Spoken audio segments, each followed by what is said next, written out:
Yo, what is going on, everybody? It is Screwball Toy Hunts back here with another video for you guys today. And in this video, we're going to be discussing Hasbro Marvel Legends and something I think needs to come to an end. And Hasbro needs to change going forward. But before we get into that, thank you guys so much for joining me on this video today. Can we get a minimum of 100 likes on today's videos? That's the best way you can help me grow this channel, is by hitting that like button. And speaking of growing the channel, we are doing a giveaway. We are giving away a Marvel Legend of your choosing. All you got to do is be subscribed, like this video, turn on the post notifications for all the content you see on the channel, and last but certainly not least, leave a comment in the comment section on what your favorite memory of all time with Marvel Legends is, and I will pick the winner once we hit 3,000 subscribers. So there is that. So, like I said, thank you so much for joining me, and let's just get into it, I guess, huh? Let's get right into the topic at hand. And of course, we are joined today by the PS5 Spider-Man 2 Peter Parker, of course, a controversial figure. Obviously, a case that you guys are unaware of what I'm referring to. He was $35. For what reason? I don't know. Literally $35 for what? Your guess is as good as mine. This Marvel Legend figure is literally no different than the Renew Your Vows Spider-Man, except with different paint apps, just to showcase that version of Spider-Man in the game. But either way, I feel like this figure is going to be hard to get because the game is just so damn good. If you haven't played the game yet, it's been out for like a week and a half at this point. Go play it before it gets spoiled for you, because you're not going to want to get it spoiled for you. It is truly, truly, truly a very, very good game. And I say that with all sincerity. I'm the biggest Spider-Man fan you're ever going to meet, I promise you. And I had a smile on my face from start to finish from that game. It was just so good. And, you know, hopefully Hasbro, if you're listening or watching, I would hopefully think that you're going to make some Marvel Legends figures from that game. Don't want to go into spoiler territory, but like, there's like at least off the top of my head, and not even referring to the suits that they wear, Miles and Peter Parker themselves. I'm talking about legit characters they could make. There's like at least 20 on the top of my head that I can name you from the game. Some spoilers, some not, that they could definitely do. Like, for example, Kraven, Venom, Harry Osborn, and Norman Osborn 2-pack maybe. Something like that. That would be incredible if they could do that. Or like a Hunters 2-pack like they did with the Mr. Negative and Henchman 2-pack. They could do Hunters and a Kraven. I don't know what they could do, but either way, don't want to really talk about this too long, but they could definitely do a ton of figures, and spoiler figures, of course. Don't even want to get into that side of things, but there's just so many, man. There's just absolutely so many. But either way, we are going to talk about Spider-Man in this video. We are going to talk about Spider-Man and the new retro carded wave that they just revealed. Oddly enough, I do want to say Happy Halloween, of course, before I forget. But find it funny that they're revealing this wave and it comes out in May. Again, I don't know why. Comes out, well, here's the thing. GameStop, for whatever reason, has it showing up on April 1st, which I honestly genuinely think that or March is the real release date of this wave rather than May. I don't know why May, of all times. We're literally 6 months away from May to the day tomorrow, because it's November 1st.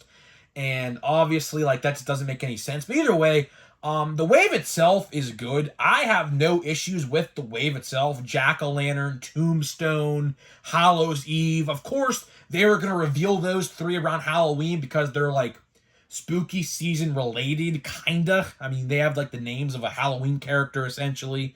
But either way, I mean, like, the wave itself is fine. The Scarlet Spider, of course, is selling out literally everywhere you look.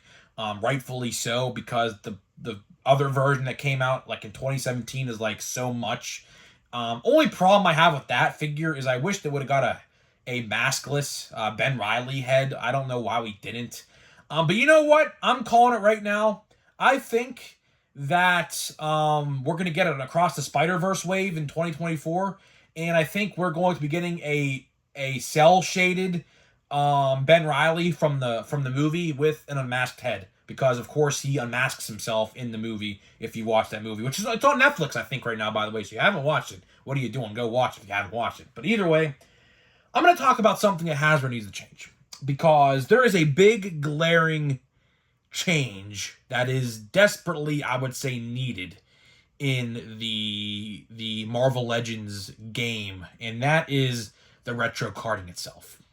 And I alluded to this a little bit yesterday, but I think I want to make a whole dedicated video to it, because I think the retro card needs to go.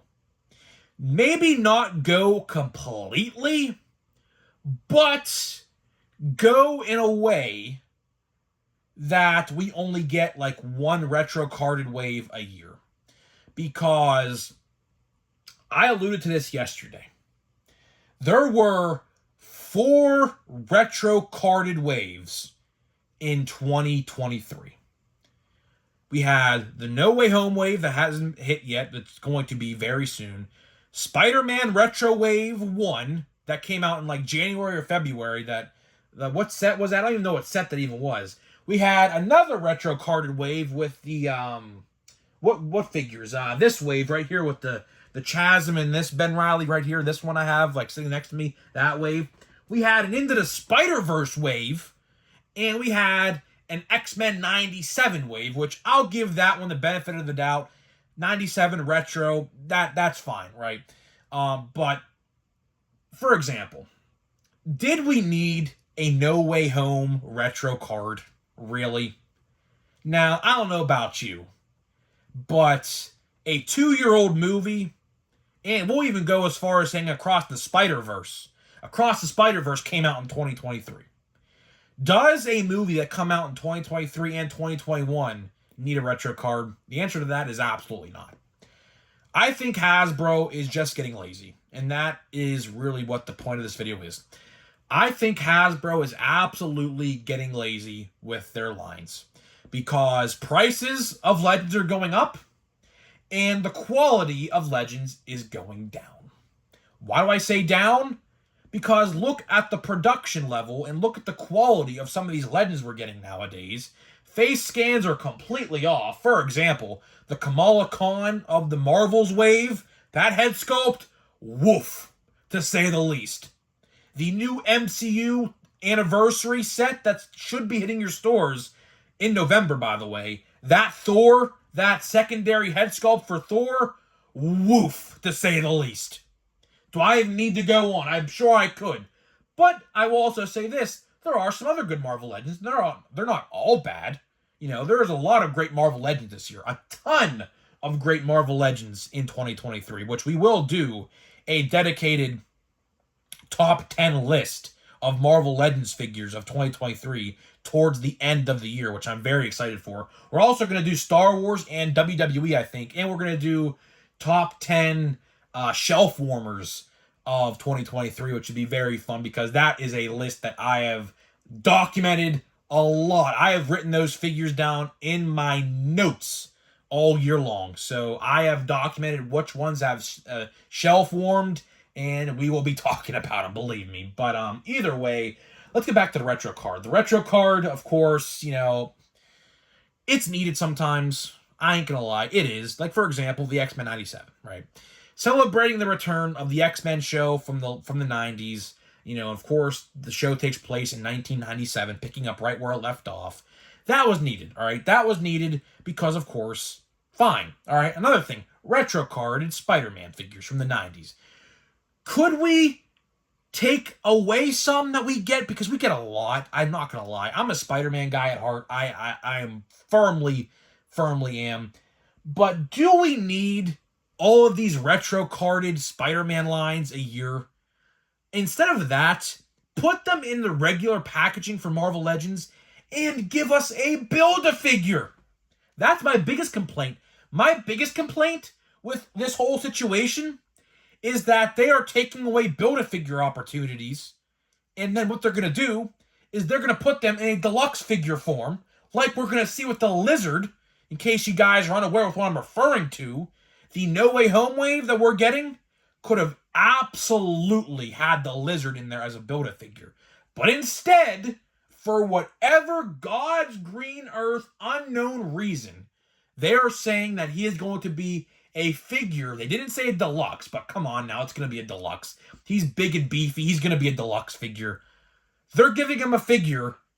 Well, they didn't say when, but it's in the works. And Electro, which I do not know why Jamie Foxx's Electro did not get a figure in that wave. I would have pulled MJ, and I would have put Electro in that set in her spot, and put MJ and potentially a Ned or a Aunt May, because Melissa Tomei, for whatever reason, we have not gotten a legend of her, which is criminal to say the least. We should have absolutely have gotten one by now. She's been in how many movies? Civil War, Homecoming, Far From Home, and No Way Home. And maybe, was she even in Avengers Endgame? I don't even know if she was in Avengers Endgame. But she was in, yeah, she was. She was in the Tony Stark funeral scene. So she was in, like, what, 5 movies? And we haven't gotten a legend figure of her? Criminal. We just got one of Ned last year that went on clearance for like $12 at Marshall's, which is kind of funny in that 2-pack. But either way, you get what I'm saying here. Like, I would have absolutely have done that, but I don't know what they're thinking. Hey, how about this?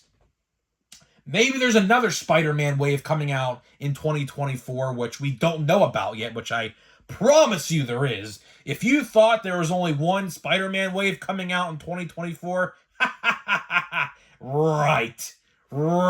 Now, I'm not being a hater, of course. I'm just speaking facts. I'm just trying to be as unbiased as I possibly can. Now, I will admit that they produce a lot of Spider-Man figures. I will admit that wholeheartedly. They produce a Spider-Man figure seemingly every way you turn around. There's a new Spider-Man figure out on the market, which, I mean, I don't mind. I'm a Spider-Man guy. I'm a completionist. I buy them all regardless. But either way, I definitely think that they could update their tactics, their business tactics. That's the correct word I'm looking for.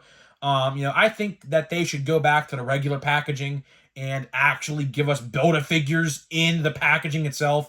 Like, why do we have to spend another $40 on a lizard figure when we could have gotten one for free with the Build-A-Figure line? You want to know why? Because if they put Build-A-Figures in their lines going forward and take out retro cards, the price of Legends are going to go from $25 to about $30. Just how they went from 20 to 25. Remember a couple years ago how they justified the price hike? They were saying, remember they said this. If you guys remember, you're an OG, but they said in like 2021 that they're increasing the price of Marvel Legends to produce Build-A-Figures, and that when there was no Build-A-Figure, that way, they would have to like deduct price or raise the price for a Build-A-Figure. Do you guys remember them saying that? Yeah, it's funny because now we have retro cards like 5 or 6 waves a year, and there are no Build-A-Figures in those sets, and they're $25 to $30 a piece. It's funny because, for example, I'll talk about this, I guess. The not Black Widow, but the Scarlet Witch Target exclusive is $30. Literally $30. The price tag was $27.99 on the price tag on the peg at my local Target this past weekend. I was like, are you kidding me? It's literally a re-release with a freaking book. Literally a freaking book. And that was all that was different. Literally, I couldn't find the difference between the first one and that one. I couldn't. But either way, to wrap this video up here in just a minute, I don't know. I think the retro card needs to go. I do. They're cool. I get people like to put them mint on card like I do. I have, in case you guys haven't heard this from yesterday's video, I have every retro Spider-Man figure on card that they have made so far. From 2020, from that first wave with the Green Goblin, the Spidey, the Gwen Stacy, and what else? The Shocker. That wave, if you know that wave. I have the whole entire set from then till now all on card. Some I have duplicates of and have taken out of the box, like that Ben Reilly Spider-Man I just showed you about 5 minutes ago. But either way, is it okay to have retro sets? Yes, completely fine. But when you're going into the territory of putting a movie like Across the Spider-Verse or even Beyond the Spider-Verse that comes out. I don't even know when Beyond the Spider-Verse comes out. Maybe in 2025 at this point. It's definitely not coming out next year. That with the writers and actors strike.